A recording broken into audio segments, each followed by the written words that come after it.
La noticia requiere profundidad. En Notimundo están los protagonistas de la noticia. Gracias por acompañarnos ya en este espacio al doctor Juan Carlos Holguín, consejero ad honorem en temas estratégicos del Gobierno Nacional del presidente Guillermo Lasso. Doctor Holguín, muchísimas gracias por acompañarnos. Justamente se ha cuestionado algunos temas que vive hoy en día el Gobierno Nacional. Hay aparentemente un bloqueo por parte de la Asamblea.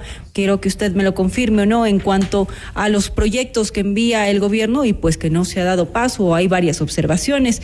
Y a esto también el tema de los Pandora Papers, que más adelante los vamos a ir desarrollando.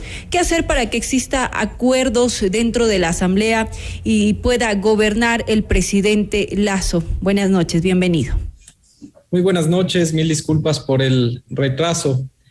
Creo que lo más importante es que el Ecuador tiene en este momento una oportunidad histórica en la ley de creación de oportunidades para hacer realidad otro de los grandes objetivos que ha tenido el presidente Lasso en este proyecto político, el generar empleo en el Ecuador. La ley de creación de oportunidades está diseñada para esos 7 de cada 10 ecuatorianos que no tienen empleo. Y claro, en base a la introducción de esta pregunta, es un momento donde una asamblea que de manera insensible ha procedido a no permitir que este proyecto se discuta en el Pleno. Es ahí en un gobierno democrático, republicano, donde buscábamos, y el presidente Lasso buscaba que se debate esta ley, que haber procedido, por ejemplo, a poner en discusión pública un código laboral que no se había topado durante más de 8 décadas.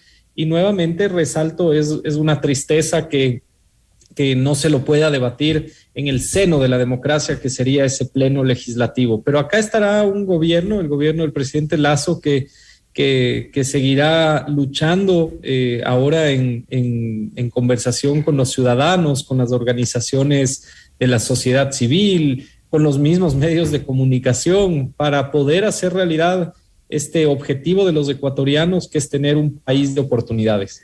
En esta normativa que había presentado, que se presentó en su momento, se hablaba de 3 ejes importantes, como era una reforma laboral, también el tema de una simplificación tributaria y así también la atracción de inversiones, pero lo cuestionable en ese proyecto era justamente el tema laboral. Había algunos ejes que no convencían a la Asamblea Nacional, por tanto se hizo las observaciones, se hicieron cambios, se pretende presentar otra propuesta. ¿Qué es lo que piensan hacer? Bueno, la Asamblea no ha hecho cambios ni ha pretendido debatir. La Asamblea no tuvo el gesto ni siquiera de llevar a este debate, como decía yo antes, inclusive a la parte laboral, que es una de las partes fundamentales para el proyecto del presidente Lasso. Un código laboral que no se ha topado en 83 años, que por razones políticas, muchas veces de cálculo, se lo ha dejado de lado, y ahora hay un gobierno que lo pone como uno de los temas fundamentales, precisamente, como decía antes, para esos 7 de cada 10 ecuatorianos que no tienen trabajo. Debería haber sido discutido ahí. No se lo ha hecho. Creo que lo que hay que entender ahora es que ni el CAL ni la Unidad Técnica Legislativa tienen la potestad de decidir qué es constitucional y qué no. Esa es una atribución de la Corte Constitucional. Y la devolución de una ley calificada como urgente por parte del presidente no existe en la Constitución. Y a su pregunta de cuáles son los siguientes pasos, yo creo que el compromiso del presidente Lasso es con la creación de oportunidades. Lo que él ya demostró en la vacunación, con una visión profundamente eficiente de creación de bien común inmediato, es lo que él quiere ahora para este Ecuador de oportunidades. Y se necesita ahora que los caminos constitucionales que permitan al gobierno logren viabilizar estas reformas, que son las que piden los ciudadanos, por las que votaron los ciudadanos, que son precisamente la generación de empleo y oportunidades. Yo le hago unas preguntas ahí que creo que son importantes. En su momento, cuando se presentó el proyecto de ley de oportunidades, el presidente en la casa de la Asamblea Nacional, la propia Asamblea Nacional, mencionó a la presidenta Yori, a la presidenta de la Asamblea, que gracias a la votación de su partido, pues ella se encuentra en ese lugar. ¿Hoy consideran que fue un error, que se trata de desestabilizar al gobierno? No se puede considerar un error el hecho de haber confiado en la democracia, el hecho de inclusive haber confiado en una mujer que tiene o en ese momento representaba a una de las más altas votaciones de la ciudadanía en la primera vuelta electoral, a un proyecto político que tuvo una votación muy grande. Y se ha hecho lo correcto cuando se actúa de buena fe, cuando se actúa poniendo al Ecuador en primer lugar. Se tiene como resultado este tipo de equilibrios democráticos. El presidente Lasso en ese momento pasó, recordemos todos, inclusive por lo que otros han llamado una traición, pero fue jugarse por el país y jugarse por entrar a un nuevo momento de este Ecuador. Cuando recordamos hace apenas 4 meses esos discursos del 24 de mayo, tanto de la presidenta Guadalupe Llori como del presidente constitucional de la República, Guillermo Lasso, nos volvemos a ilusionar por lo que se preveía. Pero es una asamblea que hoy por hoy tiene una serie de problemas y nuevamente lo que han quitado a los ciudadanos es la posibilidad de debatir en el seno de su pleno una ley que busca generar empleo y oportunidades a todos. Doctor Holguín, también el presidente ha manifestado que si la Asamblea no da paso para implementar su programa económico urgente, así como también la ministra Alexandra Vela en varias declaraciones, ha señalado que si la Asamblea bloquea los temas importantes, el gobierno considera seriamente recurrir a los mecanismos de democracia directa. Hablamos de consultar al pueblo de manera democrática. ¿Esta es la mejor opción ante el panorama que enfrenta actualmente el gobierno del presidente Lasso? Bueno, no soy la persona que tiene la autoridad para poder dar una opinión sobre este tema. Es precisamente la ministra de Gobierno o el secretario de Comunicación el que podrán determinar cuáles son los lineamientos que tomará el gobierno del presidente Lasso. Pero efectivamente, mientras nos mantengamos dentro de todas las herramientas que constitucionalmente se le presentan al Ejecutivo, se tiene que plantear cualquier escenario. Lo importante es no detenernos, que este país no se detenga, que lo que se logró con hechos muy relevantes, algo que parecía imposible en el esquema de vacunación, poniendo al Ecuador en otro momento, se pueda extrapolar a un plan de gobierno que ha sido presentado recientemente y que tiene en esta ley una hoja de ruta que le permitirá los cambios fundamentales. De esta manera, lo que hay que estar siempre con mucho cuidado es que se mantengan los límites constitucionales y democráticos, no poner en riesgo esta imagen positiva que tiene el Ecuador en este momento por lo que acaba de lograr, por este cambio democrático que existe, por haber tenido inclusive una transición democrática de muy alto nivel y que ahora por un problema más bien de ciertos sectores políticos ponen en riesgo los siguientes 4 años de generación de empleo para los ecuatorianos. Mientras se tengan las herramientas constitucionales y democráticas, hay que analizar todas las opciones por el beneficio del pueblo ecuatoriano. Bueno, la ministra ha señalado que esto se analizará ya en diciembre para ver qué sucede el próximo año. Eso sería una de las herramientas que posiblemente tomaría el gobierno nacional. Doctor Holguín, otra de las inquietudes también, ¿cómo lograr que exista estos acuerdos políticos con la Asamblea Nacional y que permita caminar a la par con el gobierno nacional? Hay un distanciamiento, es evidente, en ciertas decisiones que se ha tomado o en lo que ha presentado el gobierno nacional. ¿Cómo lograr esos consensos, esos acuerdos con los actores políticos, con las bancadas, para poder lograr en conjunto pues el bienestar del país, que ese es el objetivo y para eso fueron elegidos? Creo que lo importante es poner al país por delante, lo que ha hecho el gobierno del presidente Lasso. no importan las ideologías políticas siempre y cuando se pueda conseguir bien común. Si hay ese ánimo de los otros grupos políticos de poner al país por delante, de poner las necesidades más urgentes que tienen los ciudadanos, se van a llegar a acuerdos con mucha facilidad. Pero yo conozco al presidente Lasso y conozco ciertos límites que para él serán nunca negociables. No volver a esas asambleas o congresos del pasado del reparto, por ejemplo, donde desde épocas inmemorables en este país se ha escuchado que para hacer una buena gestión política o se concibe la negociación política como una entrega de dádivas a otros sectores. Eso no puede pasar. Y creo que con mucha transparencia, con la decisión política del presidente Lasso de no transgredir esos principios que han marcado su proyecto político, la ciudadanía se va a ver beneficiada pronto, de nuevo, dentro del marco constitucional, democrático, de un nuevo proyecto político para este país. Venimos de más de 14 años de un modo de hacer política que ha hecho mucho daño, especialmente a las generaciones más jóvenes, y es hora de demostrar que otro tipo de política es posible en el Ecuador. En efecto, hay que aplaudir ciertas acciones que ha hecho el gobierno en sus primeros meses. Una de ellas el tema de vacunación, que usted mismo lo lideraba, doctor Holguín. Pero ¿qué está pasando con otros sectores, con otros ejes, como es el tema seguridad, que ha sido cuestionado también en el tema carcelario? ¿Qué acciones se están tomando? ¿Qué se pretende hacer? ¿Por qué ese vaivén de autoridades? Hoy entra uno, sale. ¿Qué es lo que pasa? No hay un plan realmente estratégico para ese tema tan sensible del cual se queja todos los ciudadanos. La inseguridad es latente a diario. ¿Qué hacer por parte del gobierno? ¿Qué se está haciendo? Lo prioritario para el Ecuador, cuando el presidente Guillermo Lasso llegó a la presidencia de la República, era lograr estabilizar la peor crisis sanitaria de la historia.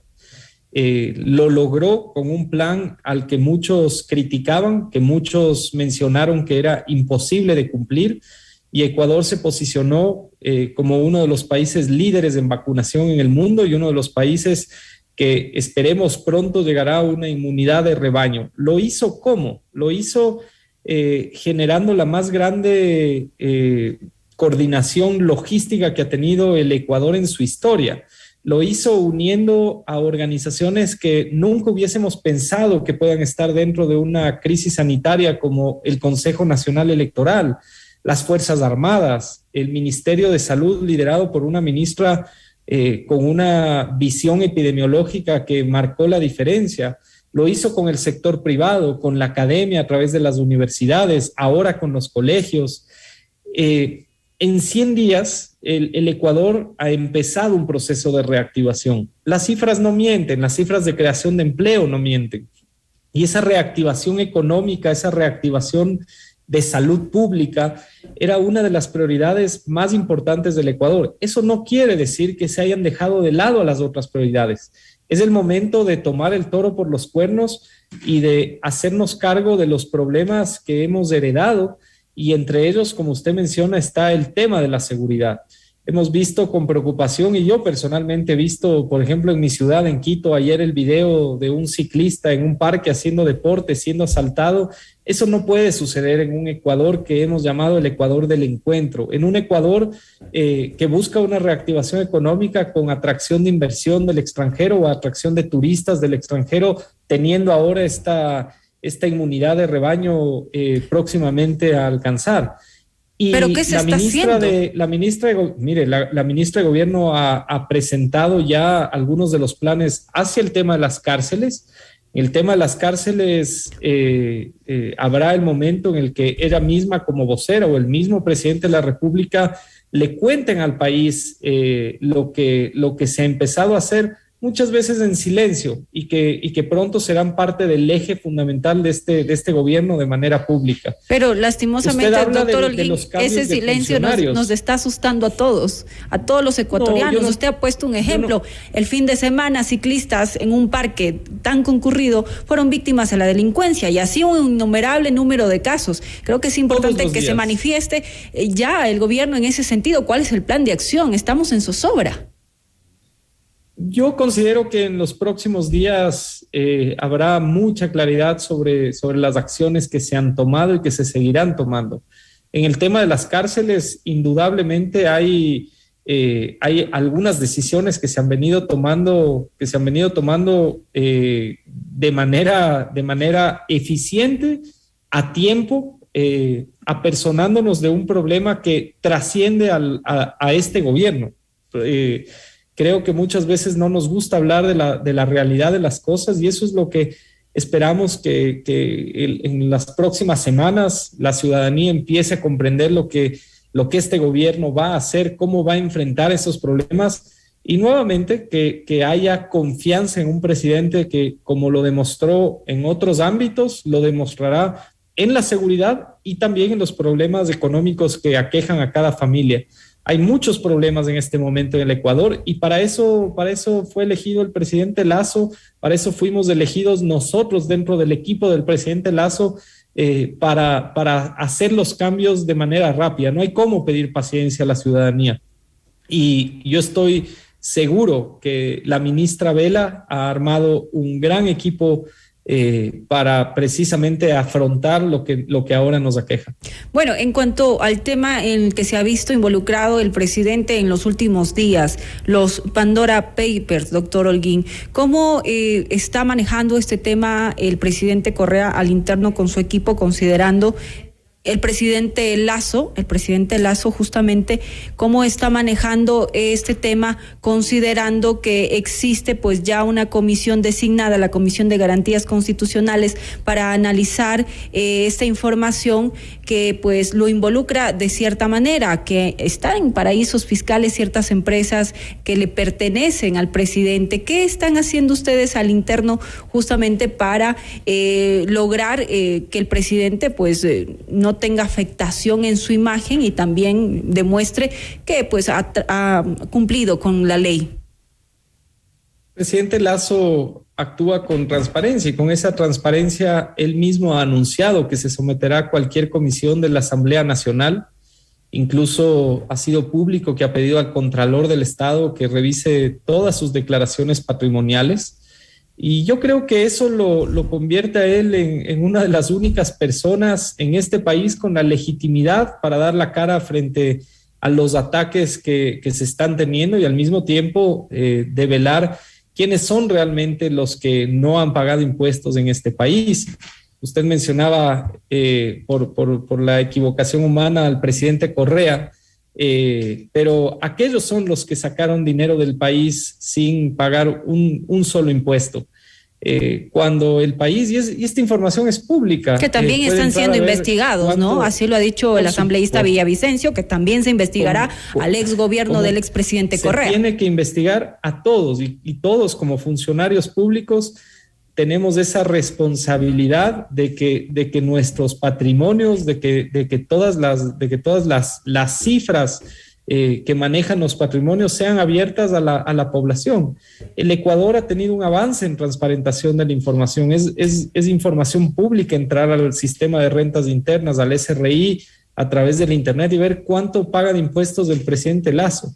Así que yo creo que cuando, más allá de la investigación periodística, que es siempre algo positivo para la democracia, cuando hay intereses políticos que recogen equivocadamente esas notas de prensa, y digo equivocadamente porque las transgreden, generan teorías propias que no son las que están en la investigación, que finalmente confirmó lo que es una realidad y es abierto a todos. El presidente Lasso tuvo que salir después de una ley que fue hecha a su medida, fue con dedicatoria por parte de los gobiernos anteriores hacia que él no pueda participar como candidato presidencial, y salió cumpliendo absolutamente toda la ley. Así que creo que eso, después de las investigaciones que ojalá sean abiertas, que han sido ahora inclusive a través de una comisión que el Pleno de la Asamblea ha determinado, las que las llevarán a cabo, que la población conozca la manera de actuar de un presidente ético y de un presidente que no tiene nada que esconder. Indicó inicialmente también el presidente que sí había tenido empresas las cuales ya las había cerrado. ¿Dónde se justificará también a dónde fueron estos dineros? Porque si tuvo, pues lógico, hubo inversión extranjera también ahí. No es inversión extranjera, él ha explicado, y nuevamente yo no soy su vocero autorizado para hablar por él, lo hago recogiendo lo que lo he visto explicar. Salió dinero del Ecuador en todo caso, doctor. Pero por supuesto, dinero declarado, fruto de un trabajo público de muchos años y dinero que ha sido invertido en otro país, dado que en el Ecuador inclusive hubo una ley que no permitía a alguien como él invertir más en el Ecuador. Eso no tiene ningún asidero que sea criticable. Yo, mientras sea el origen del dinero el tema de fondo, cuando hay orígenes lícitos, frutos del trabajo, personas como el presidente Guillermo Lasso podrán demostrar cada centavo de dónde tiene su riqueza, de dónde tiene su patrimonio y por qué él adicionalmente ha tomado la decisión de salir a luchar por este país. Precisamente para exponerse a este tipo de cosas. Exacto. Bueno, una información no confirmada, doctor Holguín, ¿puede afectar la democracia y la estabilidad del gobierno? ¿No sería mejor que la justicia se encargue del tema? Yo creo que tienen que ser los órganos de control. El presidente inclusive ha sido enfático en pedir que se inicie cualquier investigación que tenga que iniciarse para él poder demostrar precisamente la licitud de cada una de sus acciones. Él no le teme a esto, él no debería temerlo, y quienes lo conocemos sabemos precisamente por qué él está en esta lucha, dejando la comodidad que pudo haber tenido precisamente fruto de su duro trabajo en tantos años, y se está jugando aquí por todos nosotros. Por eso muchos de los que le acompañamos tenemos esa fuerza de seguir acompañándolo, porque creemos firmemente en sus convicciones y en lo que este país puede llegar a hacer después de 4 años de su gobierno. Mucho trabajo aún por hacer, doctor, y esperamos tenerlo en una próxima oportunidad para seguir desarrollando algunos temas que se quedan pendientes y que son importantes tratarlos. Y esperamos, en efecto, siempre vamos a poner el hombro justamente para mejorar la calidad de vida de todos los ecuatorianos y que el país salga adelante. Así tiene que ser, y como usted dice, es mucho trabajo por delante. De hecho, todo el trabajo por delante. Se ha salido del primer hito que ha sido la vacunación, pero queda un país para ser en este momento reencauzado hacia una línea de democrática, de libertad, pero sobre todo con bienestar para los ciudadanos. Nuevamente, gracias por acompañarnos en este espacio y por darnos a conocer detalles de algunas de las acciones también y cómo se está trabajando al interno del gobierno nacional en cuanto a las acciones que se vienen tomando, las propuestas de norma que existen y también lo que involucraba al presidente en cuanto a los Pandora Papers. Esperamos que se pueda dar una respuesta clara a la situación que enfrenta y también que exista una buena relación con la Asamblea Nacional para que dé viabilidad a los proyectos que presenta el Ejecutivo. Gracias y nos vamos a una pausa. Volvemos enseguida. Muchas gracias.